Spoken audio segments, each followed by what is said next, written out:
Why worry about something that isn't going to happen? Oh, that's perfect. They should put that on our money. What's really interesting is how the ideology of the Soviet Union, the idea of a system that was infallible, and the fear of people to point out any flaws or mistakes, everything had to be perfect, and you had to pretend it was perfect. Any system with too strong an ideology, whether it's the idea of a perfect nation or a perfect belief, leads to exclusion of facts.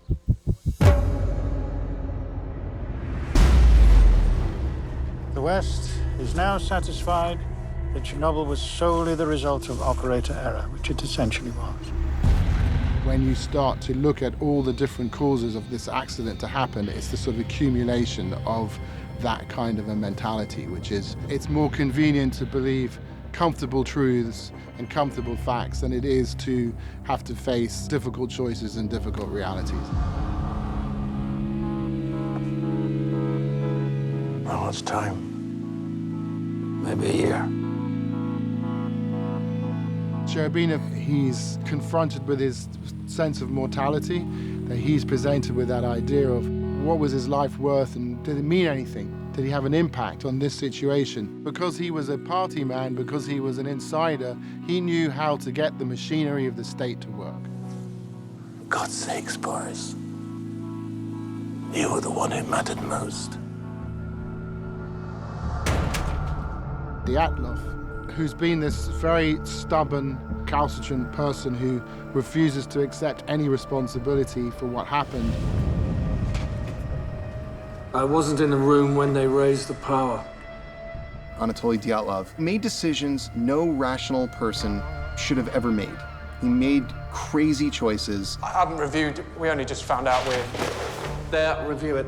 In the trial, Dyatlov historically does say the following thing: I will not say that I am guilty, but I cannot say that I am not. And I thought that was a remarkable expression of at least the potential of guilt. It was very Soviet in its own way, the statement, to have it both ways. The trial is, as always, we want to find who's guilty. The people's lust for revenge, which is something really, really dangerous, it makes it very attractive to find scapegoats and throw as meat to the dogs. Once it's over, we will have our villains, we will have our hero, we will have our truth. We established pretty early on what mistakes did those people do in the control room. But the thing is that the system was guilty.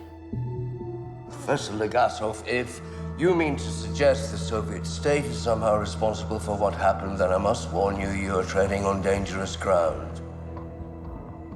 That is how an RBMK reactor core explodes. Lies.